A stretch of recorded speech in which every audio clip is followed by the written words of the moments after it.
शांत राहता, थांबा 2 मिनिटं. आज खऱ्या अर्थाने ज्यांनी अन्याय अत्याचाराविरुद्ध लढा उभा केला, ज्यांनी इंग्रजांना पळो की सळो करून सोडलं, सावकारशाही विरुद्ध बंड पुकारलं, त्याच सह्याद्रीच्या क्रांतिकारकाच्या रक्तरंजित इतिहासाच्या या क्रांतीच्या भूमीत आद्यकर राघोजी भांगरे आणि आद्यकर राया ठाकर यांच्या रक्तरंजित क्रांतीच्या भूमीत अजूनही असे नराधम आदिवासी समाजावरती, आदिवासी महिलांना डिवचण्याचं काम करतात, आदिवासींना मारहाण करतात. आज खऱ्या अर्थाने मला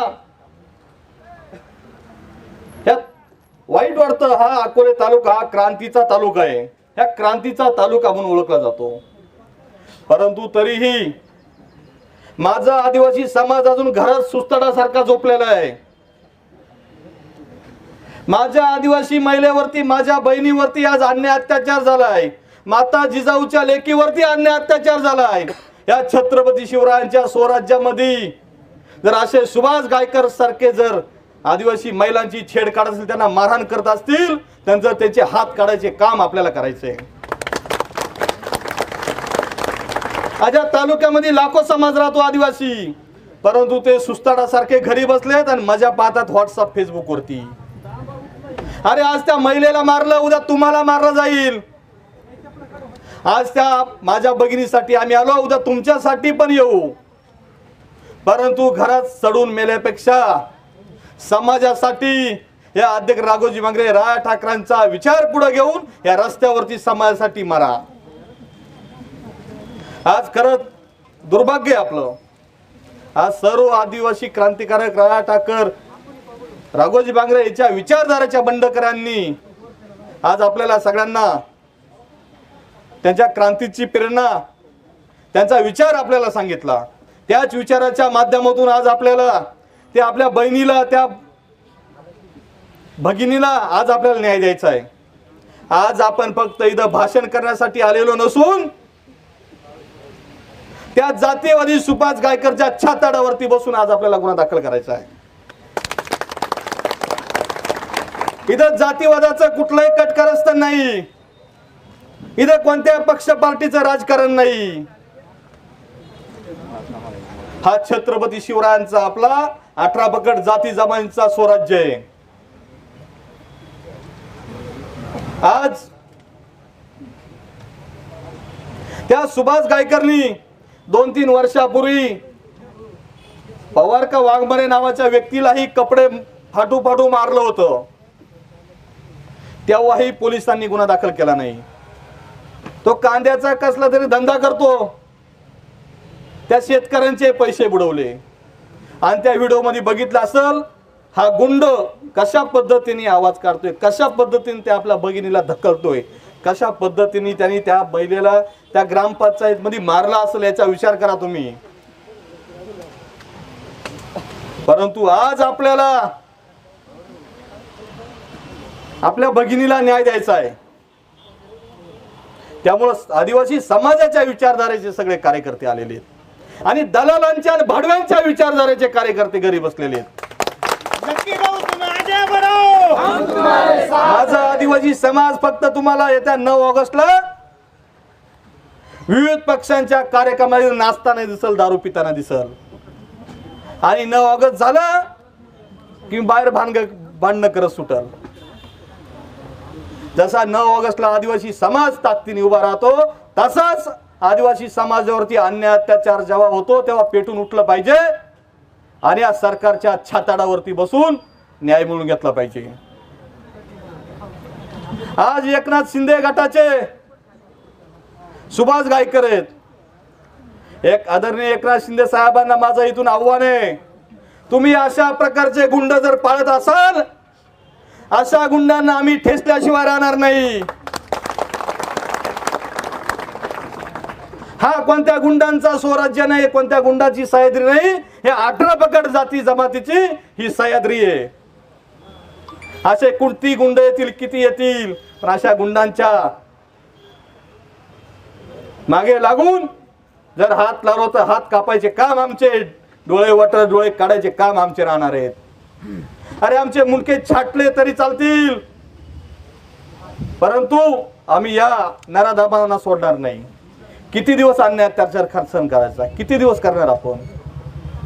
त्याच्यामुळं तुम्हाला सगळ्यांना माझे आदिवासी समाज बांधवांना आव्हान आहे अकोला तालुक्यातील, फक्त 9 ऑगस्टला एकत्र येऊ नका। आज खरंच मला खऱ्या अर्थाने आदिवासी हृदय सम्राट निसर्गवासी माननीय नामदार मधुकररावजी पिचड साहेब यांची खरंच आठवण येते।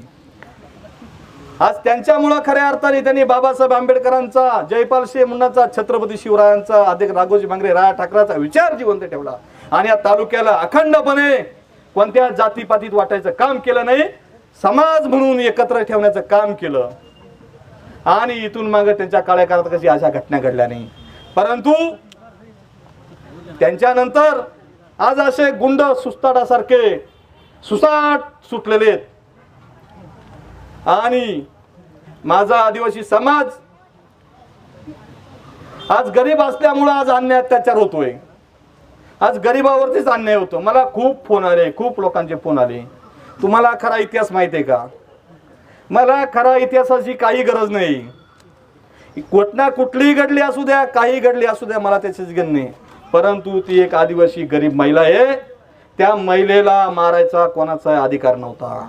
तुम्हाला वाटलं होतं अकोले तालुका हा कायद्याचा बालेकिल्ला म्हणतात, तर कायद्याच्या बालेकिल्ल्यात यायला पाहिजे होतं, पोलीस स्टेशनला यायला पाहिजे होतं आणि त्यांच्यावरती कारवाई करायला पाहिजे होती, पण अशी मारहाण करायला नव्हती पाहिजे होती। आणि त्या महिलेच्या तोंडावरून तरी वाटतं का ती महिला त्यांना मारल? नाही, त्या महिलांनी मारलं, असं झालं तसं झालं, आम्हाला त्याच्याची काही घेणं नाही। म्हटला मी काय बाकीच्यांसारखा दलाल आणि भाडवा नाहीये, मी आदिवासी क्रांतिकारकांच्या रक्त इतिहासाच्या क्रांतीचा विचारधारेचा कार्यकर्ता आहे। अरे इथून काय मणिपूर सारख्या ठिकाणी घटना घडली, तिथं जाऊन त्या समाजाला न्याय दिला। समाजापेक्षा कोणीही मोठा नाही, लकी भाऊ जाधव पण समाजापेक्षा मोठा नाही, सगळ्यात समाज मोठा आहे। आणि हे आपल्या तालुक्यातले लोक या पक्षांचे गुलाम झालेत, त्या सिस्टमचे गुलाम झालेत, कारण त्यांना त्यांच्या तिकिटांची भीती आहे, त्यांना त्यांच्या येणाऱ्या जिल्हा परिषद पंचायत समितींची भीती आहे। अरे हा समाज तुमच्या सोबत राहिला तर तुम्ही निवडणुका लढवशाल, जर समाजच तुमच्या सोबत नसेल तर तुम्हाला कुत्र पण भीक घालणार नाही। त्यामुळे शिंदे गटाचं, इतर कोणत्या पक्षाचा गुंडा प्रवृत्तीचा कार्यकर्ता जर असे अन्याय अत्याचार करत असेल तर समाजाने जागृत होऊन, संघटित होऊन त्यांना तिरस खेचायचं काम केलं पाहिजे आपण, कारण बस झाले, खूप आंदोलन झाले, आता आपल्याला प्रॅक्टिकल लढायची वेळ आलेली, रडायचं नाही तर लढायचं। त्यामुळे आज हे अकोले तालुक्याचे वरिष्ठ पोलीस निरीक्षक आदरणीय कोळी साहेबांना विनंती आहे, आता आज आम्ही आलेलो आहे इथं फक्त भाषणबाजी, शोबाजी, स्टंटबाजी करण्यासाठी आलेलो नाही, तर आमच्या क्रांतीचा विचार घेऊन इथं आलेलो आहे। आता आम्ही तुमच्याकडे येणार आणि तात्काळ त्या पीडित महिलेची केस घेऊन टाका, गुन्हा दाखल करा, नाहीतर जोपर्यंत केस घेतली जात नाही, गुन्हा दाखल होत नाही, तोपर्यंत या पोलीस स्टेशनच्या बाहेर आम्ही कोणीही जाणार नाही। कारण आज जर त्या नराधमाला, त्या गुंडाला सोडलं तर 2-3 दिवसाच्या चौकशीच्या माध्यमातून समाजामध्ये गट करायचा प्रयत्न केला जाईल आणि कार्यकर्त्यांना बदनाम करायचं काम केलं जाईल, कारण ह्या तालुक्यामध्ये हे षडयंत्र मी बघतोय। समाज प्रश्न विचारतोय काय झालं त्या महिलेला न्याय मिळाला का नाही? आम्ही काय उत्तर देणार समाजाला? त्या समाजाचं नेतृत्व करतोय आम्ही शेवटच्या श्वासापणे प्रामाणिकपणे शपथ घेतलेले, मरण आलं तरी चालल पण शरण कोणाला जाणार नाही, आणि शेवटच्या श्वासापर्यंत या समाजासाठी प्रामाणिकपणे कुठली दलालगिरी भडवेगिरी न करता या समाजासाठी लढू आणि या समाजासाठी मरू, हाच संकल्प तुम्हाला सांगतो। आणि आता आपण आदरणीय PI साहेबांकडे जाऊया। कारण अकोले तालुका हा कायद्याचा बालेकिल्ला म्हणतात, तर कायद्यावरती आमचा विश्वास आहे. कारण कायद्याने आम्हाला खूप संरक्षण दिलंय. कायद्याच्या बाहेर आम्ही जात नाही. त्या कायद्याच्याच माध्यमातून तुम्ही आता गुन्हा दाखल करा, नाहीतर कायदा आम्हाला हातात घ्यावा लागेल. कारण बाबासाहेबांनी सांगितलंय, गुलामाला गुलामीची जाणीव करून दिल्याशिवाय तो बंड पुकारत नाही. आणि अन्याय करणाऱ्यापेक्षा अन्याय सहन करणारा हा सगळ्यात मोठा गुन्हेगार आहे, हे आपण सगळ्यांनी बघितलं पाहिजे. ते पत्वे साहेबांनी वगैरे सांगितलं, आदिवासी मुलींची विक्री होते. नाशिकला आमचे हर्सुलचे PI आदरणीय बोरसे साहेबांनी मुलींची टोळी, मुलींची विक्री होणारी टोळी तिथं आज जेलमध्ये टाकले. अशा टोळ्या कुठं दिसतील त्यांना आधी ठेचायचं काम करा. आणि इतर समाजासोबत आदिवासी मुलींचं लग्न केलं जातं, त्या पालकांना त्या आदिवासी समाजाला या माध्यमातून सांगतो, तुम्हाला जर मुलींची एवढीच काळजी नसेल तर त्या मुली जन्माला घालू नका, तुम्ही लग्न करू नका, तसेच राहा संन्यासी. परंतु आज गैर आदिवासी इतर समाज आदिवासी मुलींसोबत संपूर्ण देशामध्ये परिस्थिती आहे. आदिवासीचं आरक्षण संपवण्यासाठी कट कारस्थान सुरू आहे. आदिवासींच्या मुलींसोबत प्रेम करायचं, त्यांना प्रेमाच्या जाळ्यात अडकावायचं, लग्न करायचं आणि त्यांना राजकीय आरक्षित शिक्षणावरती उभं करायचं. त्यांना आदिवासी ST राखीव जागेवरती नोकरी लावायचं आणि ST राखीव जागेवर शिक्षण द्यायचं. आज अशा आणि त्यांच्या नावावरती आदिवासीच्या जमिनी घ्यायच्या, मोठ्या प्रमाणात जमिनीची लुटमार अशा पद्धतीने गैर आदिवासी करतोय. त्यामुळे मी 70-80 वर्षामध्ये असं जर चालू राहिलं तर आदिवासी या देशातून हद्दपार झाल्याशिवाय राहणार नाही. आदिवासी फक्त नावाला राहील. आणि आज आपण म्हणतोय आदिवासी या देशाचा मूळ मालक आहे. या मूळ मालकालाच बाहेर आलेल्या लोकांनी संपवायचं कट कारस्थान चालू केलेले. जेल जंगल जमीनच्या विरोधामध्ये त्यांनी षड्यंत्र करून आज आपल्या मुलींना फसवलेले आणि आपले दलाल त्यांच्या पाठीशी उभे राहतात. त्यामुळे आपण कोणत्याही मुलीला गैर आदिवासीला लग्न होऊन द्यायचं नाही. गैर आदिवासी मुलासोबत कोणाचं लग्न होत असेल तर तिथं जाऊन तुम्ही तिथं आवाज उचलला पाहिजे आणि लग्न होऊन दिलं नाही पाहिजे. जर त्यांना लग्न करायचं तर त्या मुलीकडून लिहून घेतला पाहिजे 100 रुपयाच्या स्टॅम्पवरची, आणि तिचे जे आदिवासीचे सर्टिफिकेट आहेत ते सगळे जमा करून सरकारला जमा केले पाहिजे. आणि त्या बॉन्डवरती तिने लिहून दिलं पाहिजे, मी आदिवासी जमातीचा कुठलाही लाभ घेणार नाही, मी या शपथपत्रावरती लिहून देते. तर तुला कुठं जायचं तिकडं जाय, आम्हाला घेणं नाही. परंतु ही घटना संपूर्ण देशात होते. त्यामुळे देशामध्ये आम्ही या संदर्भात वातावरण निर्मिती करून समाजाला जाग करायचं काम करतोय. याच्यावरती आपण काम केलं पाहिजे. त्यामुळे आजची जी घटना आहे या घटनेचा आपण सगळ्यांनी जाहीर निषेध केलेला आहे. आणि पुन्हा एकदा मी ह्या घटनेचा जाहीर निषेध करतो. त्या सुभाष गायकरला अटक झालीच पाहिजे. अरे लढेंगे, एक तीर एक कमान, या सुभाष गायकरचं करायचं काय आणि या शिंदे गटाचं करायचं काय. इथं पक्ष पार्टी नाही, जो अन्याय करल त्याला सजा दिली पाहिजे. शिंदे गटाचं नाव घेतलं लगेच आवाज आला नाही.